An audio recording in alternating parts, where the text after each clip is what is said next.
All right, welcome, ladies and gentlemen, to Daytona International Speedway, round 3 of the MROC Series Multi-League Race of Champions. I'm Scott Patton. I'm joined here in the booth with Ken Huber, and we're here at Daytona for 40 laps around the high banks of 2.5 miles of Daytona Speedway. Looking for an exciting one tonight. The stands look nice and full out there. The weather's great right at sunset. The weather's pretty nice. What do you think about tonight, Ken? Yeah, I'm really looking forward to it. This is our one and only restrictor plate race for the series, I believe. So, kind of going to be interesting. A lot of guys are going to have their elbows out, I think, here. So, yeah, it should be an exciting race.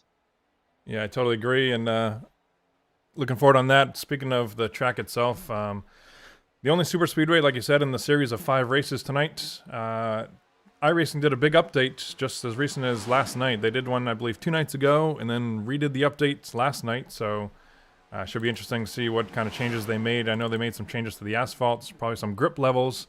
In addition to that, we've got the cars themselves are pretty new with these next-gen Cup cars. So it should be pretty exciting to see what they can do on the track tonight in the draft. Hey, Scott, just in case we're not live or whatever, let's double check our feeds and make sure that we're actually live. All right, I am showing that I am live. Yep. Yep, I'm picking it up.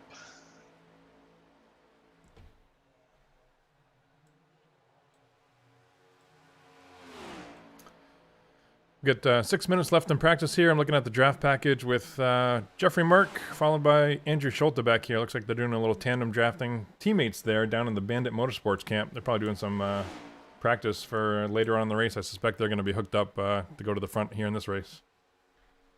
Yeah, one thing I was noticing during practice, Scott, is they seem to have a bubble when it's 2 cars, but these 2 guys seem to be pretty hooked up nose to tail. I think once they can break that bubble, they can get bumper to bumper, but it's getting to that rear bumper might be the hardest thing tonight.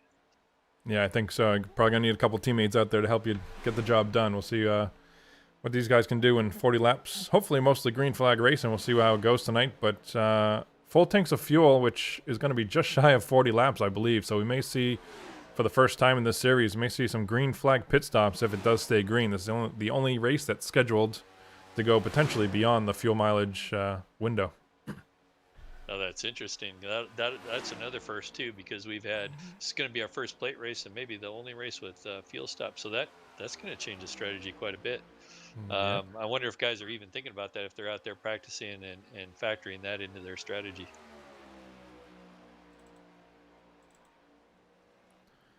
Looking at Wes Holland here coming off the pit road down into turn 1.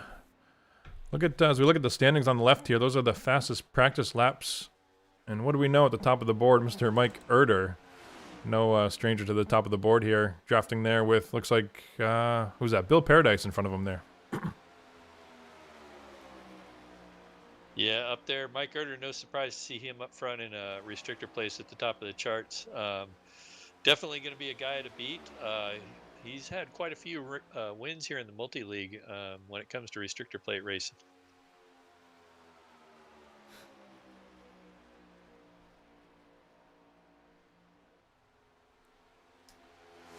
Oh, big crash in front of him there. Bill Paradise goes for a run. I think we might need an ambulance here in turn 3. Yeah, and I was looking at the 41 car of Wesley Hall, and he went for a ride on that as well.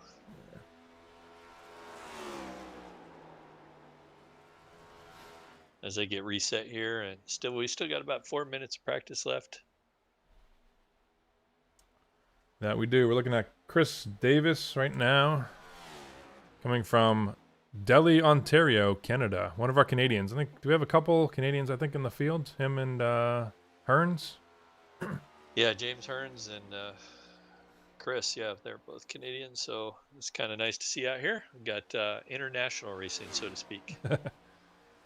And both those guys are fast in their own right, so they're always great having them out there. They're both true sportsmen too. So, and James is one of our. He also hosts a session. I believe he's a league administrator for one night. I think it's Saturday nights. I think. I believe you're correct. Yeah. To get one of our other admins, usually for the Thursday Night Cup Series, which I'm kind of taking over the Thursday nights just for this 5-week series, but Kim Quick out there making some laps on the high side here through turns 1 and 2. Trying to pick up draft package there in front of him. Looks like Michael Milfelt up there turning some laps. I'm showing him number 7 on the board right now in terms of speed. See if he can get up there and break that bubble. As Kim closes in on the back of Mike. Yeah, let's go cockpit view right now and Kim Quick, see what this is like when he gets to him, see what this bubble is like. So we're going to notice, see if we can get right to him or not, or if that air bubble takes effect. There it is right there, yeah.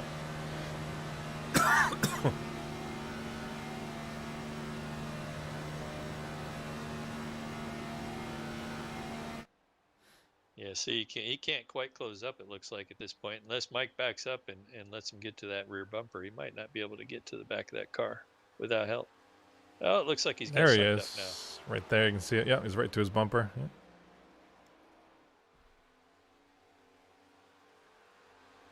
These lower horsepower, high downforce cars, I imagine we're going to see maybe some new stuff tonight. Maybe some new tricks up some of these guys' sleeves. I think so. It's I think pretty much everybody has the same experience level with these cars in this draft package, so it should be interesting. Should be super competitive with just 16 cars. Actually, we only have 15 cars on the track tonight, so 15 cars should be a real fun race to watch. Yeah, no tires and 1 quick repair, correct, Scott? That is correct. 1 fast repair. If they want to come in the pits, get the car repaired from a bad crash, as long as they can get to the pits, they'll have access to that one time during the race. Other than that, we're doing full fuel, no tire changes, and 1 green-white checkered finish if we should need it at the end of this thing. Well, that'd be kind of interesting because if we do have an accident where they need that quick repair, what's that going to do to their tires? That's true. Can't get new ones. Nope. I imagine those are going to be flat spotted to heck. But it's plate racing. Like I said, high downforce. It'll probably be okay as long as they don't pop them, I would think. Yeah, another thing I find interesting, Keith Haney, who joined the room late here, just as practice winds down with less than a minute to go here. He has not turned any laps, so talk about everybody having the same experience, but I don't know. Keith, I guess, is going in this blind and with no experience. That might be the better strategy. I don't know. Might be. Do we have somebody starting from the back tonight with point advantage? Of course, yes. We got Christopher Davis, who was supposed to start on the pole tonight. That starting order is based on the previous weeks, or actually it's 3 weeks ago now when we raced at Nashville Speedway, Fairgrounds Speedway.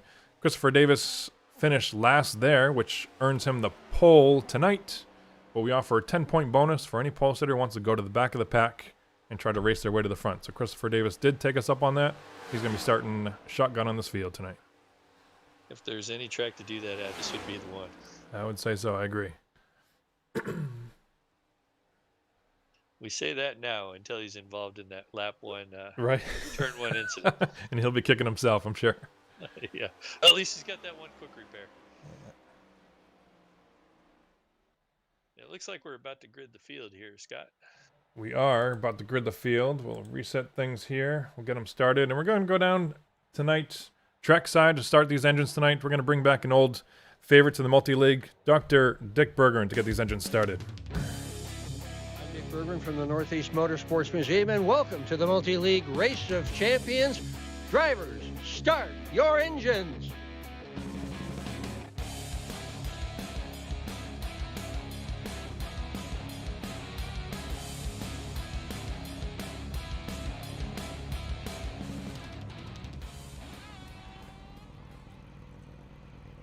Well, there we have it. Let's take a look at our starting grid tonight. Looks like Charlie Widner on the pole, Wesley Holland on the outside of row 1, Michael Milfelt on the inside of row number 2. On the outside, James Brown from Mendola, Illinois. Row 3 tonight, inside, James Lehman with Jeffrey Merck from Punta Gorda, Florida, just down the road here from Daytona. And row 4, Bill Paradise and Mike Erder. Let's look at the second half of the field tonight. Eric Talent from Griffin, Georgia. On his outside, Andrew Schulte from West Allis, Wisconsin. Row number 6 tonight, Kim Quick, our league admin. On his outside, Brian Abbott from Stockbridge, Georgia. And row 7 tonight, row 7, James Hearns from Barrie, Ontario, Canada, our other Canadian out there. And Keith Haney with no practice on his outside. And like I said, Christopher Davis starting shotgun on this field. All right, Scott, this is going to be awesome. They're getting all staged up here, getting it sorted out. We're about a half a lap away from seeing Multi-League's best drivers out here from the Cup Series of last season. And these paint jobs that you've done here, Scott, are still amazing. Right now, you know, every car I pick as being one of my favorites as far as colors go, too. And this one is, for whatever reason, Brian Abbott has been standing out to me with that yellowish green tint car. Just a beautiful looking car. All these cars are so easily identifiable by their driver and having that flag on there. And we're about to kick it here in a minute. Yeah, I agree. We got Turbulence Monster Trucks coming on board as our main title sponsor, helping us out with the league to support us. And Turbulence Monster Trucks is on the hood of each and every one of these cars. All the cars are identical. The only differentiation we have is the car numbers and the car colors. The car colors are picked by the drivers themselves. So Brian Abbott, that's his kind of his clutch color that he uses on the week-to-week basis in our multi-league series. So off of turn 4 here, we're coming down to take the green flag. The starts are on the leader here. Coming down, we can see the flagman with the flag high raised in the air. Into the tri-oval. Green flag is out. There we have it. Multi-league race number 3 underway here at Daytona International Speedway. Looks like Charlie Widner with a great run here down into turn 1. Wesley Holland on his outside. Nobody can get a clean run just yet, but bumper to bumper, double wide through the entire pack. Yeah, we got Michael Milfeld. He's pushing Charlie Widener really hard right now to try to get past Wesley Holland down there on the inside, doing a great job. Right behind those two is James Lehman in that solid blue car. I wonder who the official was that allowed him to have a car number that matched the paint color. Yeah, I don't know. You might have to visit the trailer after this one. Might have to talk to him, but that one may have snuck by us. Oh, and then Wesley Holland just was able to sneak down in front of Lehman there and grab that 3rd position. Now he's back to the outside. Watching these guys dice back and forth a little bit in the back, trying to figure out how this draft is going to work yet. They haven't all ran together yet. They've done some practice laps, smaller groups. This is the first time we've had all 16 cars actually running together. So I think they're trying to feel each other out right now, and it looks like everybody's being pretty cool. Yeah, pretty cool, with the exception of back here with 3 wide with Jeffrey Merck through the inside. He's not being shy with taking up some real estate here early on this race. They're 3 wide, I think a couple rows back there in the second half of the field there. Wesley Holland ducks down to the inside to hopefully bring... Oh, no, he leaves Merck out to dry. Ducks down to the inside, picks up Kim Quick. And look who's meeting up in the middle back there. Jeffrey Merck and Andrew Schulte. Oh, look at that. Jeffrey Merck even leaves Andrew out to dry there in the middle. Yeah, I think that might be a danger zone tonight. I think that's what Wesley Holland found himself in. He got out there in the middle, started dropping back, and he's like, I need to find a spot on the bottom or on the top, and I need to get out of this center lane as quickly as possible. Yeah, it's interesting that they're even willing to drop teammates to do it, so that's how critical it is. You see Jeffrey Merck back here, just a little bit of a gap in front of him. I'm not sure if that's intentional or it looks like he's pulling up to that field now. With Kim Quick on the inside there. He chooses the outside with Bill Paradise.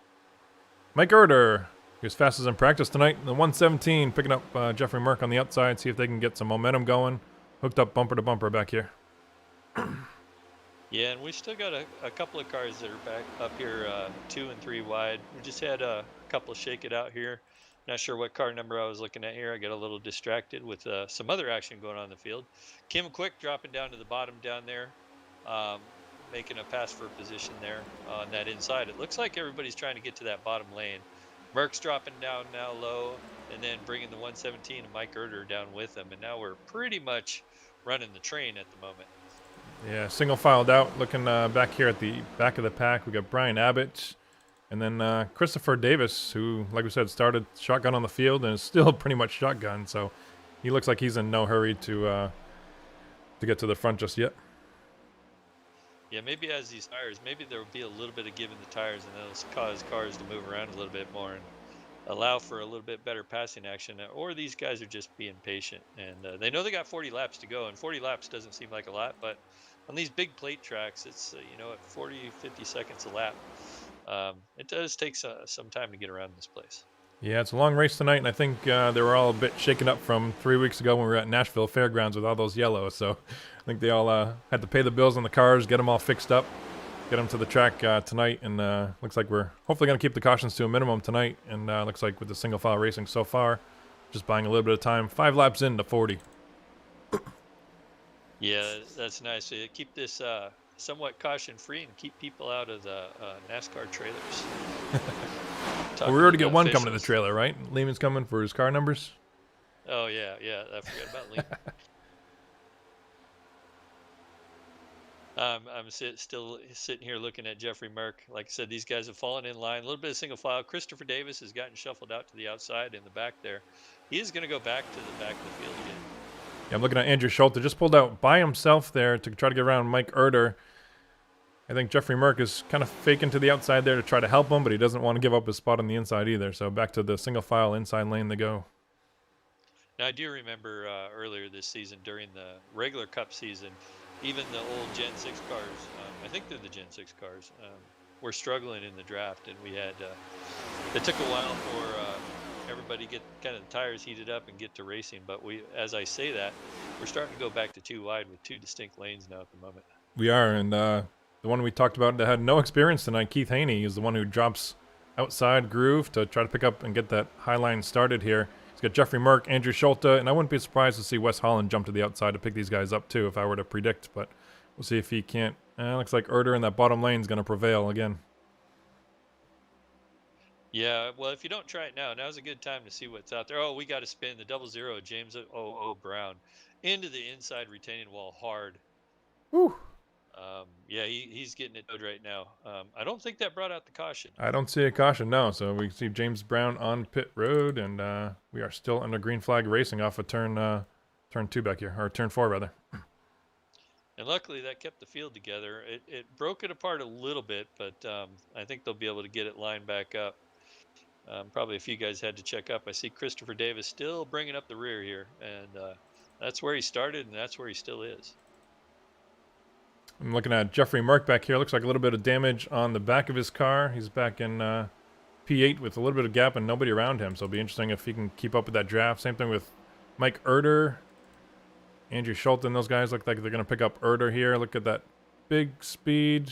And they go to the outside. Oh, and Oh, no. Brian Abbott. Andrew Schulte can't make up their mind what they want to do here.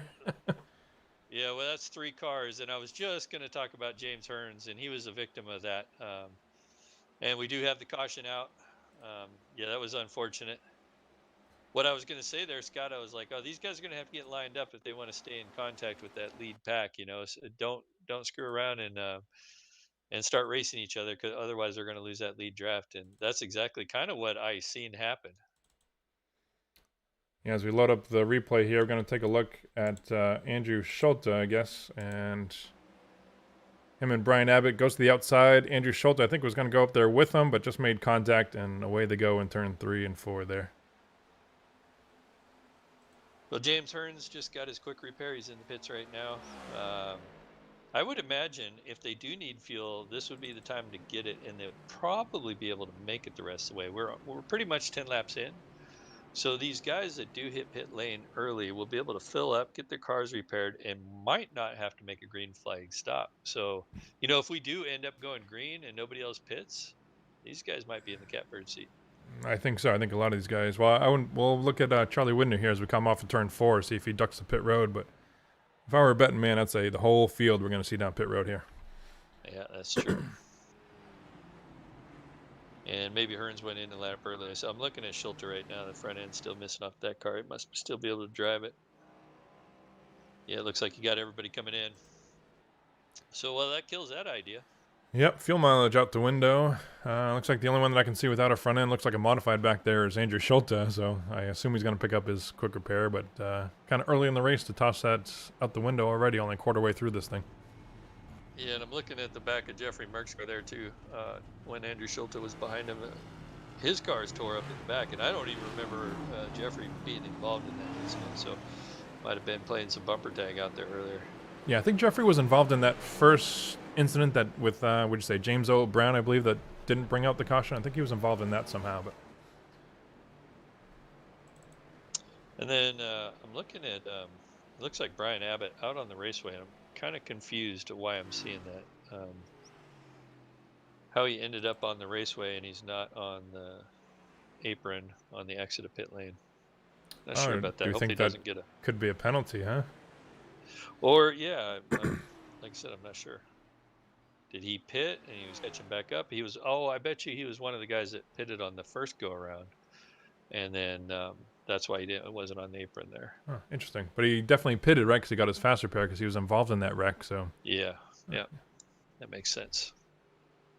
And looking at James Brown, he's got a brand new car, and he was in that first caution. Question is he a lap down? who are we talking about? James Brown. James Brown. I am showing him 1 lap down already. Yep. There he is. It took me a while to find him there. Oh, they got 16 cars. Imagine it was 43. And Kim Quick, not for nothing, but if I remember right, he came down pit road, middle of the pack. Maybe he was towards the front. There he goes back down to pit road. I was going to say, he came off pit road really quick. I think he must have missed his pit stall if I were to guess, and he came out the leader. Now he's coming back into top off and probably go back to the end of the field here. Yeah, I was going to say 2 tires, but guess what? I'd been wrong. You see him ducking a pit road. So Brown, he is getting the lucky dog. So he's going to be back on the lead lap. So that caution definitely helped him out after that first incident.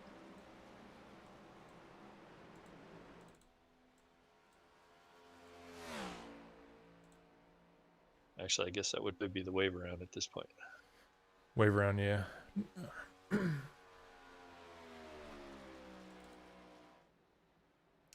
What do we have on the pace car? Can you see if the lights are on or off? I think Lights are off on the pace lights car. are off on the And we pace are- car. Doubled up off of turn 2 here. Looks like we got Widner has beat everybody off pit lane and is exactly where we started at the beginning of this race with Charles Widener right on the pole. Yep, and Kim Quick, like I said, picking up the tail end of the field here. So no harm, no foul. Only a 16-car field or 15-car field. So Kim Quick to the back. I'm sure we'll see him back towards the front here in a few laps.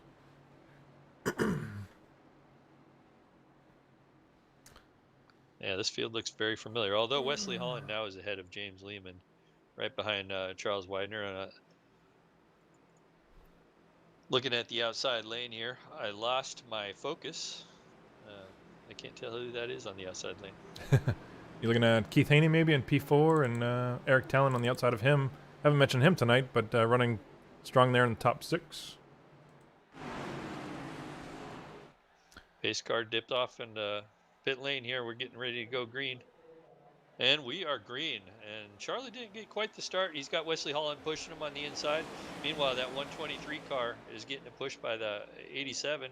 Try to get a run on that outside. Try to make that outside lane work. Right now, we're double wide all the way through the field. These guys are going to try to make that outside work. They need to do something. Start figuring this out. We got 30 laps to go. See what works, what doesn't, so they can keep that in their back pocket for when we get to the end of this race. Yeah, see some shuffling. The cars look fairly stable down the backstretch as we look at them. The front end of these cars. Looks like Schulte definitely got his fast repair. Everybody's in good shape here, including Jeffrey Merck. Looks like he uses fast repair. The back end looks all bent back into place. And we are underway here. Fuel mileage, no factor. 30, what do we got? 28 laps to go or so. And yeah, Charlie Widner back up front with Michael Milfelt. Awesome run for him this week. Good to see Mike Milfelt out there on the P2 spot, leading out that outside lane. Yeah, Michael Milfeld is doing really good right now, and it's nice to see. I was kind of worried that outside lane wasn't going to work. Of course, he's going to need to make sure that help behind him is pushing him to ensure he can get up there. But I think he actually led that last lap, if I'm not mistaken. I'm showing Charlie Widner is still the leader, so I think Charlie still led that lap there. Looks like the inside lane's starting to form up here with you got Charlie up there, Wes Holland, Eric Talon, James Lehman. Just come flying through turn 3 and 4 here. Yeah, now Michael Milfeld, Brian Abbott, Chris Davis, that outside lane is starting to stall. I think you really need to focus hard if you're going to make that outside lane work right now at the moment. And I thought Chris Davis, after starting in the rear, was finally going to make up some traction, but he is back, moving towards the back where he started. I'd like to think that maybe that's intentional on his part, but he probably gained a few spots on his pit crew. He probably owes them an ice cream bar or two after this race, but drifted right back to the back of the pack here. Looks like there's 2 cars in the very back there. Who's that? James Brown and Brian Abbott teaming up back here. James Brown with maybe a little bit of bumper damage. Looks like Brian Abbott with a little bit of rear damage as well. I'm not sure if they just can't keep up with the pack full speed, but it should be interesting if they continue to drop back. They're going to lose this draft, and they'll find themselves probably a lap down before they know it here. Yeah, definitely. I was actually going to mention that, and I was looking through my relative, and I was watching those two guys. I was like, oh, no, they're going to lose the draft. But if there is another a big one up front, you know, at least they should be relatively safe. That's true. And as we talk about the big one, the field completely single files out, much like we saw in the first third of this race or so. Wes Holland up front, trying to take a peek. Eric Talent can't quite make up their mind what they want to do because Wes knows as soon as you go out there, Eric Talent's a perfect example. He's going straight to the back. Yeah, and I'm back here looking at Michael Melfelt Jr., who is almost leading this race a few laps ago, and now he's in the back of this lead pack, and he's actually in danger of losing contact. There he goes. Hooks up to the back of the train with Eric Talent there.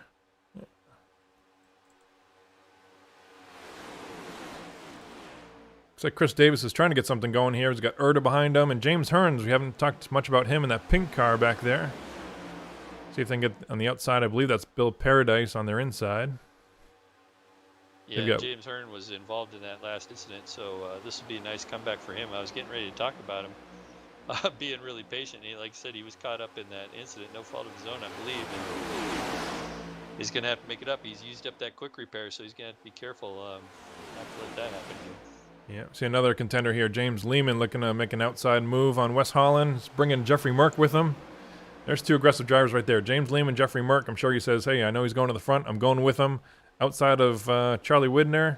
Now we've got Christopher Davis there, Mike Erder, all these guys. Keith Haney up there. See if we can get this outside moving a little bit. Well, Lehman and Jeffrey Merck showed that outline side lane would work. And they also had Chris Davis back there, who we'd mentioned just maybe a lap and a half ago was in the back. Right. He's now in that third position. Was able to help push those guys up. But as soon as James Lehman and Jeffrey Merck could get by that number one car, the 95 of Charles Widener, they just dropped down. Yeah, it's crazy how quick these cars move to the front and then shuffle right back to the back. Oh, speaking of shuffling, there goes Wes Holland getting into Christopher Davis, Mike Erder. See Andrew Schulte on the inside. Big wreck here. Yellow's out. Woo, a lot of damage on these cars. Yeah, Wesley Holland. I think he mentioned Brian Abbott. Chris Davis. Doesn't look like he has too much damage to that car. I don't know if he'll get it fixed. A lot of rear end damage, actually.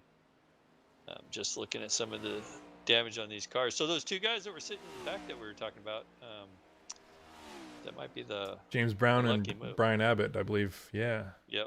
They were 10 seconds off pace, off the leader. So this is big plus for them. We'll take a look at the replay here, see if we can't figure out what just happened.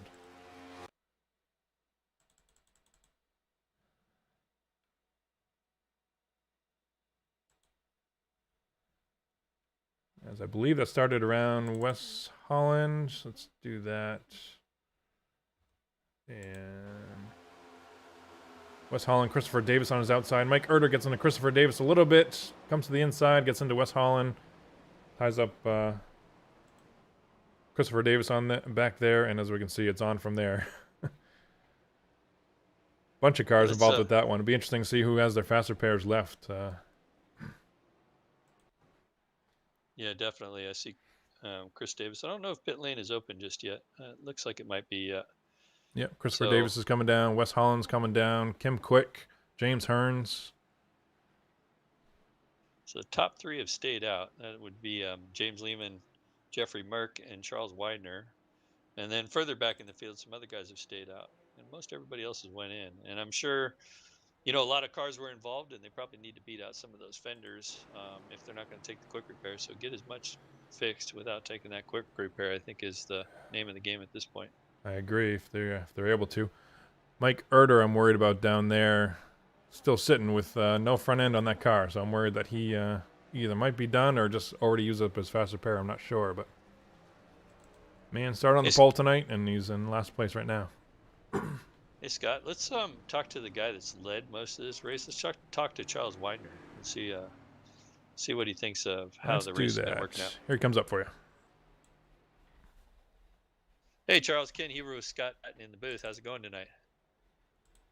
Oh, I was going really good till about a lap or so ago. Went from first to third, but I'm still feeling pretty good. Yeah, that's a big loss on a restrict late race there, Charlie. We've seen guys like Christopher Davis. He almost made it to the front there and got shuffled right back to the rear of the field instantly. So you maintaining that third spot is pretty good. So what are you seeing out there? How's that draft working, and what's the struggles that you're finding out there? Well, it takes a really big run on the high side to get around whoever you're trying to pass on the inside. Um, like they got too wide behind me, started racing, and there's a big gap behind me. And that's the only reason why Lehman and Mark was able to hook up and go around me because I had no pusher. So as long as you have like a strong push on the inside, it's really hard for the guys on the outside to even attempt to make a pass. Yeah, that's what it looks like from our end. So yeah, well, it seems to be a lot of good racing out there. Like I said, we've had a couple accidents. I think we're on our third caution. You've been lucky enough to looks like to avoid most of it. So how do you figure you're going to find your way back up front? Well, I don't. If I see a big enough run on the house side, I might jump up there if I'm not going to cause a wreck when I do it. But just for now, for the next few laps, I'm just going to hold the yellow and see what happens. All right. Well, thanks for talking to us. We'll send you back to your team. I see the lights are out on the base car. Thank you. User was moved out of your All right, channel. there we have it from Charlie Widner, the aggressor. Most of this race staying in the top 5. He's probably been the most consistent one up front. See if he can't stay up there. But like I said, he's got James Lehman in front of him. He's got to figure out a way around him as we're halfway through this race already. No surprise we talked about aggressors early on. James Lehman and Jeffrey Merck leading this field, filling out the front row up back here. Yeah, if there's any two guys that are going to find their way to the front, it's those two, along with maybe Andrew Schulte. I know I always brag about Mike Erder. I like to see Mike Erder up front. He's usually up front on these plate races like this. I'm kind of surprised he's not up here tonight. But when it comes to plate racing, he's one of the best.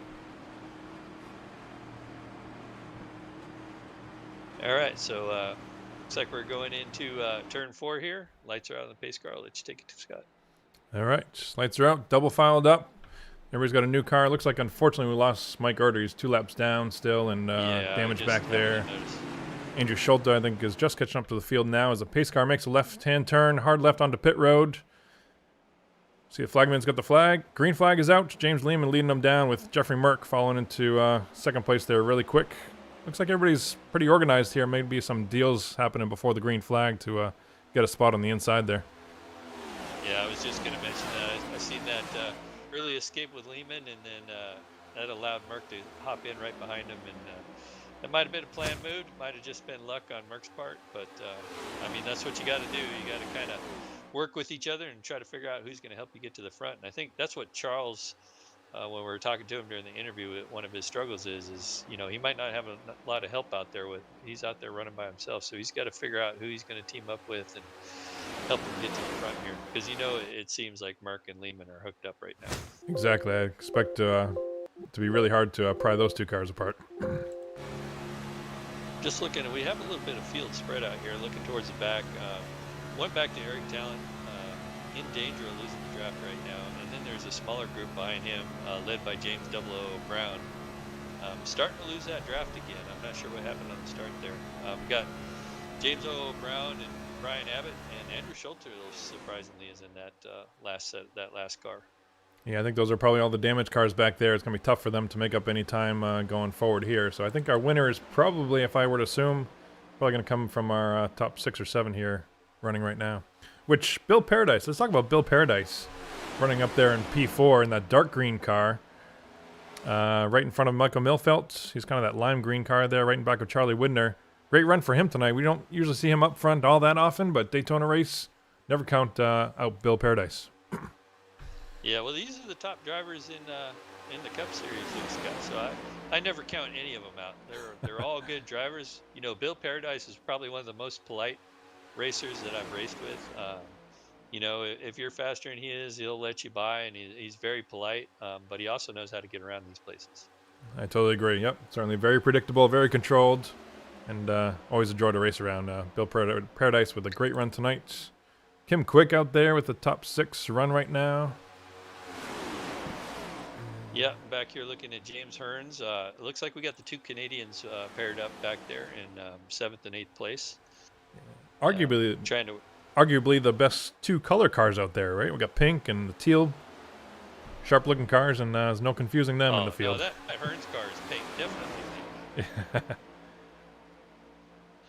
So speaking of teammates, so I think this is where Widner's problems lie, right? So he's got the two Canadians back there, and I believe those are teammates of Charles Widener. And in order for Charles Widener to make any headway on Jeffrey Merck and James Lehman, he's probably hoping these two guys can get up and help him out. Yep, definitely. You're going to need some teammates, and right now those two teammates up front of Jeffrey Mark and James Lehman, you're going to need a crowbar to pry those guys apart, I can almost guarantee it, especially with Andrew Schulte having the troubles early on.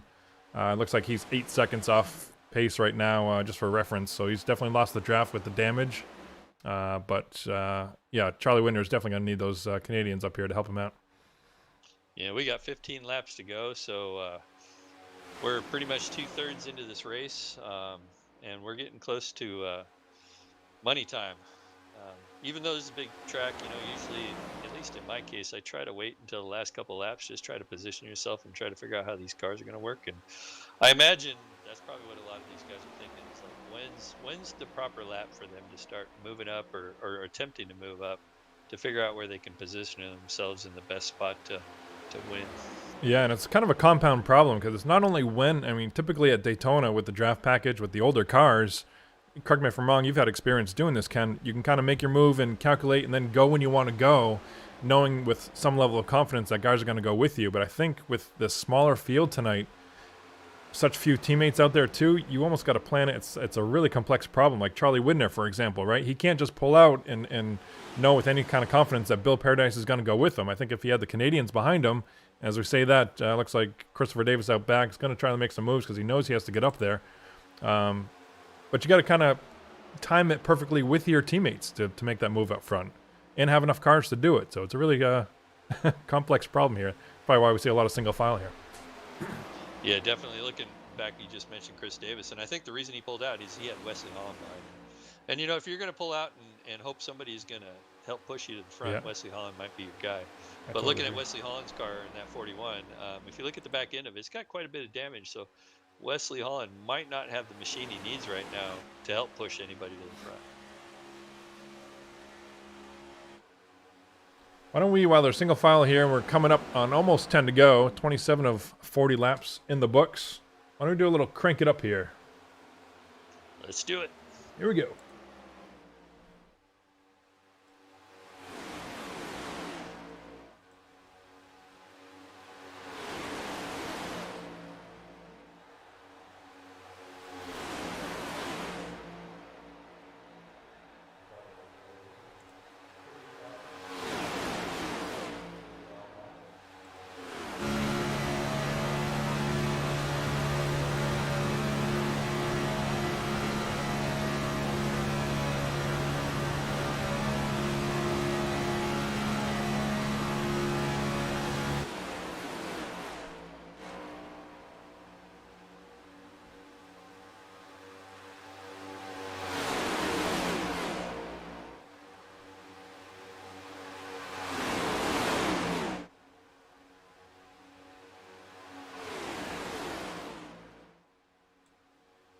All right, there we have it. Still a lot of single file racing out there, but James Lehman, Jeffrey Merck, Charlie Widner, Bill Paradise still in that solid top 4 up there. Yep, no, they're staying single wide. Like I said, I think they're thinking about their strategy with 10 laps to go, basically. Well, a dozen, I guess. Trying to figure out what each of them are going to do here. The Canadians can't get up front. Wesley Holland seems to be trapped back there in that second to last spot. Yeah, just wait to see when we get 10 to go. I expect we're going to see some people try to get lively.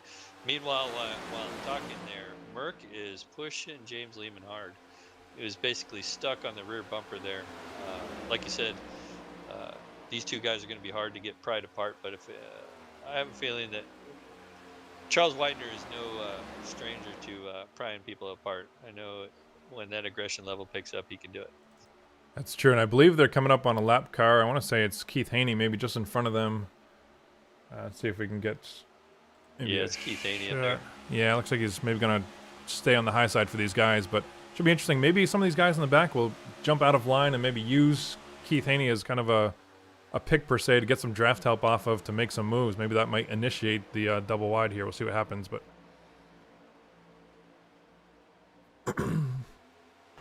see Charlie Widner backing off just a little bit, maybe to try to get a run here on Jeffrey Merck. We see Keith Haney on the outside there, off pace. 10 to go. Everybody still looks like they want to stay single file right now. Nobody really wants to risk, although as I say that, Wesley Holland took a little sniff out there to see if he could. It looked like Wesley Holland was thinking about what you were talking about, Scott, seeing what that lap car would give him, but he thought better of it. Ducked back in line.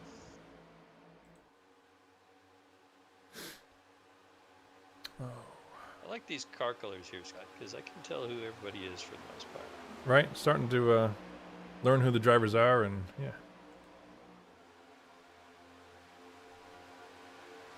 Took me a little bit to get Michael Melfelt Jr. for some reason. That car, that weird off green. I don't know what color car do you call that there?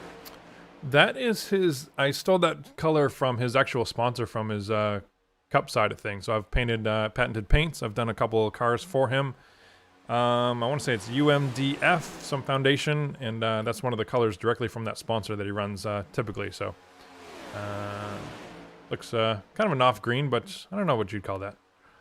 Dirty Sherbert. I like it. Dirty Sherbert Milford. Looking back behind him, we got Kim Quick just holding his ground there in that 6th place, that 21 car. And then the 2 Canadians, followed by Wesley Holland.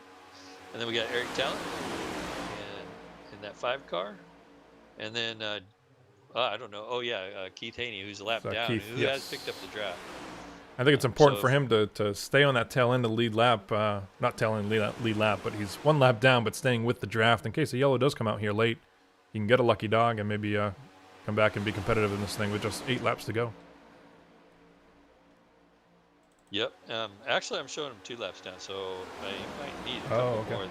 Yeah. So I thought he was only 1 lap down too. Battle up front. Looks like Jeffrey Merck got on the inside of Lehman. He's going to leave him out to dry. See if Lehman's trying to squeeze his way back in there. Bill Paradise says, "Okay, I'll be the gentleman and I will let you in, but you're going to owe me later." We're piling up out back. Michael Milfelt on the high side here. West Holland, yellow is out. Wow. Yeah, that is very unfortunate. You know, Bill Paradise was trying to stay off everybody, and then he got a little sloppy trying to stay off everybody, and then ended up collecting Michael Milfeld Jr., who got into a few other cars. So, very unfortunate.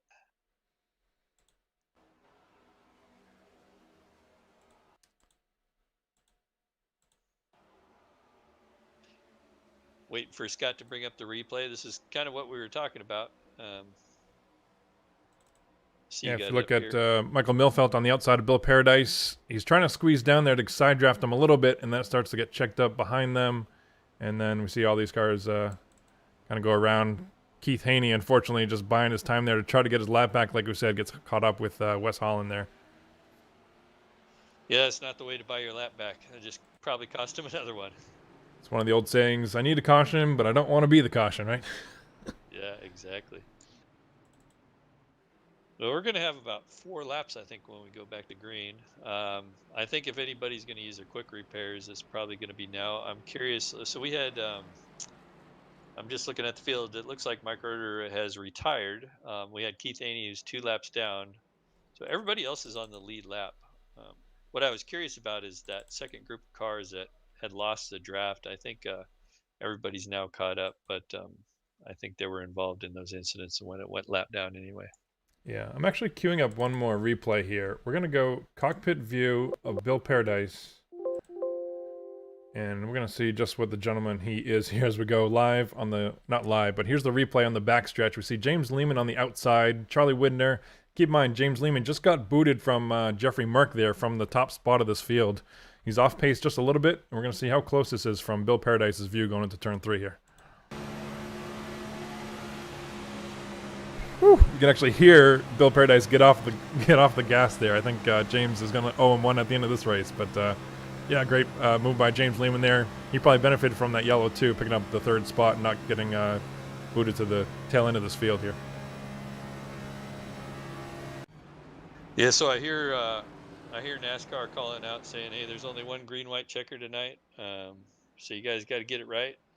We got what, 6 laps to go? 6 to go. 1 green-white checker if we need it. Should have enough fuel to make it to the end of this thing either way, I believe. So being that we're going to start, Scott, too wide, I imagine the guys on the outside say, we have to make this outside line work at this point. There's no falling back anymore. We'll probably restart, like you said, with 4 laps to go, and I think that's kind of going to be what the strategy needs to be. Yeah, a lot of these guys. Let me take a look at Wes Holland back here, towards the back of the field. I wonder if he looks like a pretty clean car back there. Excuse me.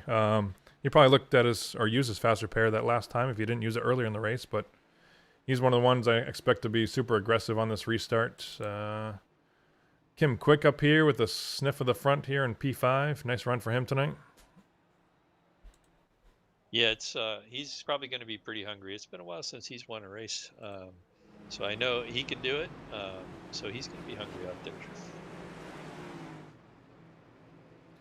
As we say that, lights are out on the pace car. We're doubling up the fields. Jeffrey Mark, he's got James Lehman on his bumper there on the inside P3 spot. We've got Charles Widener on the outside. So Charles Widener and Bill Paradise, and this might be the time where Bill Paradise, I bragged about him being the gentleman racer. This might be the time he needs to do some ungentlemanly things and kind of be pushing Charlie up there pretty hard. I agree. He's kind of the missing link in this train. If we look up front, Charlie Widener on the outside. We got Bill Paradise, like we talked about. And then we've got some Canadians, James Hearns in that pink car on the outside, and then James Brown, which is a little bit off pace from the damage. I wouldn't be surprised to see Christopher Davis make an aggressive move to the outside to join his Canadian club and see if he can make something happen with just 5 laps to go, 4 laps to go on the restart. All right, let's call the race winner out. Who you picking tonight, Scott? Oh boy, I think I'm gonna go with the fan favorite, somebody who's been up there most of the night. We talked to him already tonight. Charlie Widener, my pick. Bring home the checkers. Oh. That's a good choice. I'm going to go with, let's see, I kind of like James Lehman. I like Jeffrey Mark. I kind of like the position Jeffrey Mark's in. I'm going to stick with Jeffrey Mark tonight. All right. Through turn 4 here at Daytona National Speedway off the high banks. Lights are out on the pace car. Crowd is ready. Flagman's got the green flag in hand. Pace car takes a hard left onto pit road there. Jeffrey Mark, green flag is out. James Lehman with the hard push on the inside. See if we can get that going. And Bill Paradise trying to get to Charlie Widener. Can't quite do it on the outside. Looks like the inside's got a little bit more organization so far as they come into turn 1. Yeah, I know Charlie's back there looking at his rearview mirror. He's like, please, God, please, somebody get up to me. I know Charlie just dropped down in that 3rd position. Found an open hole right in front of Kim Quick. Just cut him off like that. I'm sure Kim was hoping that wouldn't happen, but that places Kim in 4th place, and they're still too wide. Oh, now Charlie's going back to the outside with Kim Quick with them. And then he's got that teal car, Christopher Davis, in that 3rd place. So 3 against 2. They might be able to get it done. But while I say that, Brian Abbott drops down to the bottom, picks up James Lehman. So now, and then, like you said, Scott, with Wesley Holland back there in that wow, he came up to the front here pretty quick. Yeah. Yeah, he's made up some time. Meanwhile, Brian Abbott, something happened to him, and he just fell off there. Yeah, as did Bill Paradise. Unfortunately, I don't think he took your advice of being the nice man or throwing away the nice man gestures. So I think he's being a little bit too nice, and he finds himself in the back half of this pack here. Just 3 laps to go. Kim Quick all over Charlie Widener for the lead here. Yeah, that's just what I was going to say. Kim Quick is just pushing Charlie Widener really hard. And I was like, that was really impressive move there to get those 2 guys up front. I told you Kim was going to be hungry. Yep, and I definitely don't expect him. Good. Yeah, I definitely don't expect Kim to be happy sitting in 2nd place here. Merck and Lehman got shuffled back to 4th and 5th respectively. So watch this as Wes Holland jumps to the outside. I expect those guys to maybe come out and help him, but not yet. They're content with sitting on the inside here. Come across the line, 2 laps to go.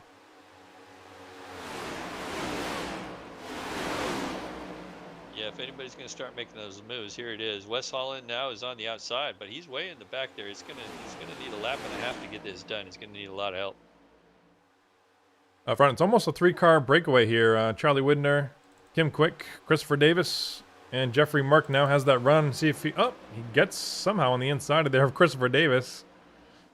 Wow, not sure if Christopher Davis just moved over or how that happened, but I think Christopher Davis was hoping he'd get the push, and then Merck just said, nope, I'm bailed not on it. helping Yeah. you. Yeah, and then so we got Merck and Lehman, and I think those two guys are going to, or with one lap to go. Down to the they're gonna stripe. need to get back White up flag is out.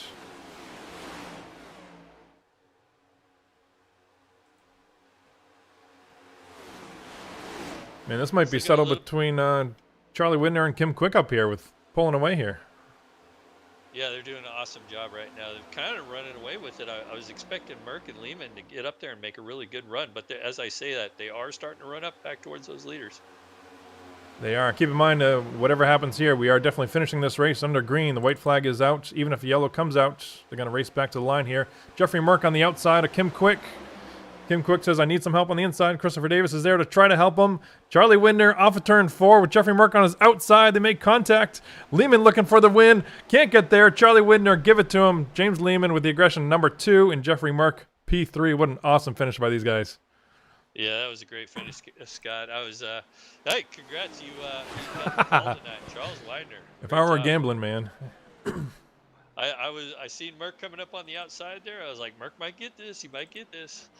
But Lehman, he took the low lane and kind of left Merck out to dry on that last lap, and that stalled Merck's momentum.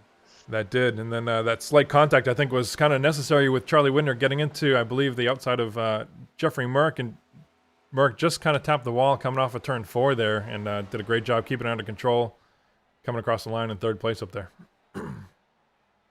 Yeah, can't wait to bring these guys up, talk to them, see how this race went for him tonight as we get ready to watch Charles Widener do his victory lane celebrations here. Yeah, while we do that, why don't we bring him up in the booth while he's burning him out, see if he can multitask here. Charlie Widner, congratulations from Scott Patton and Ken Huber up here in the booth. Taking round number 3, the checkered flag, your first checkered of the Multi-League Race of Champions. I got to admit, you were my pick tonight. Ken was my witness. You were my pick to take the checkered. How's it feel about there? Man, it feels good. I didn't get to win the whole Cup season, and this is gonna be my best chance in this series too. And had some good pushers and a good strategy there. It worked out.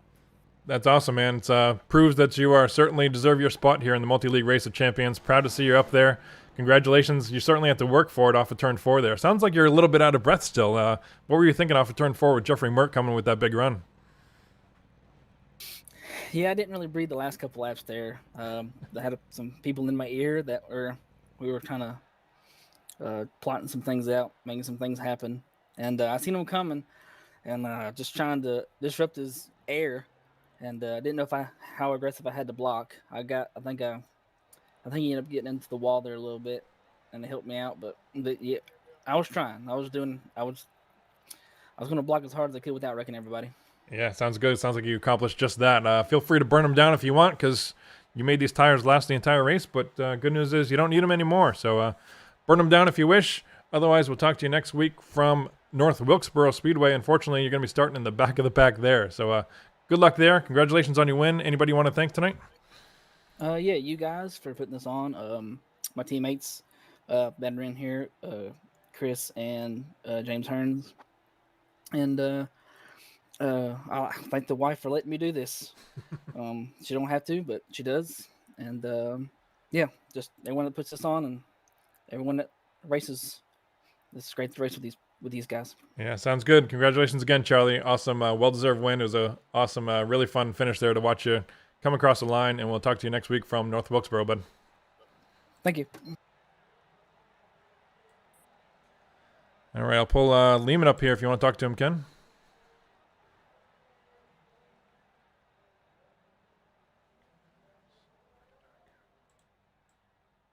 Too bad.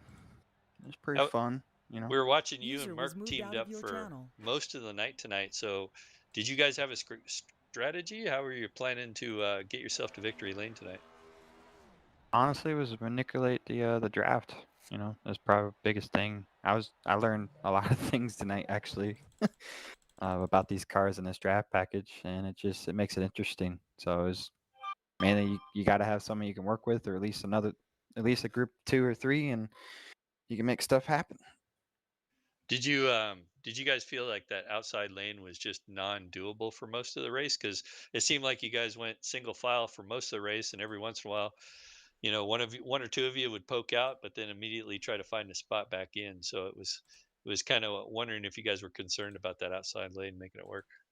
Uh, yeah, because we didn't really have too much practice with seeing if the outside would work, but you know, for the few times it did work, especially there on that restart, it seemed like it was actually going to stick, and I was like, shit, I was going to finish out top 5, but I think it just comes down if you got a good group of guys and you guys can stay pretty close together, then you can make the outside line work and run away.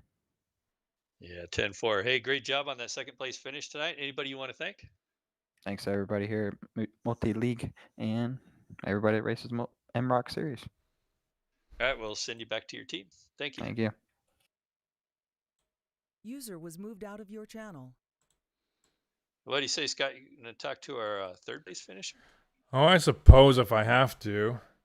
Mr. Jeffrey Mark with the podium finish here behind your teammate there who helped most of the race here, James Lehman. We just got done talking to him about the aggression out there and the team play. We saw you guys hooked up most of this race. What was your strategy coming into this thing, and how's it feel to end up on the podium after that wild finish off of turn 4? Yeah, I mean, I probably could have pressed the issue a little hard with Charlie there off of 4, but I'd have probably made a mess, and I needed a good points night. So, I've been telling myself, Merc, you got to turn over a new leaf.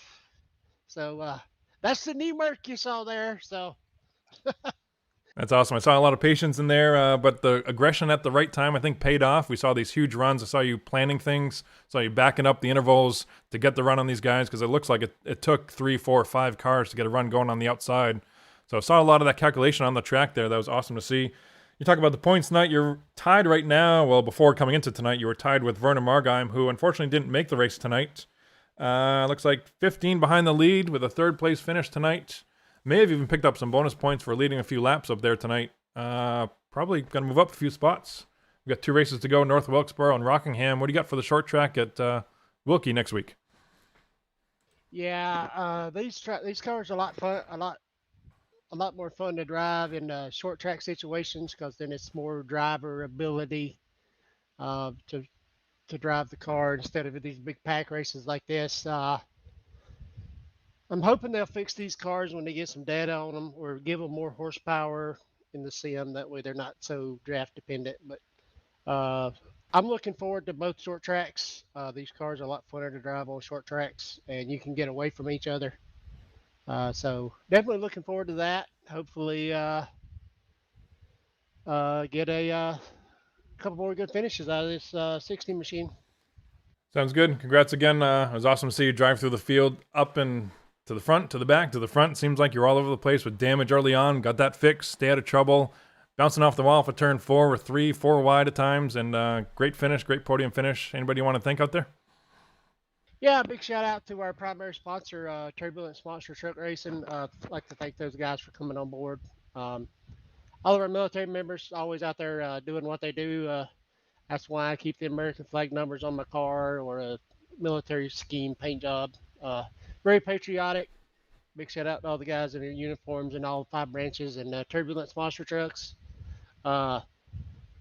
Patented broadcasting, I guess. I don't know what we're calling it. I don't know either.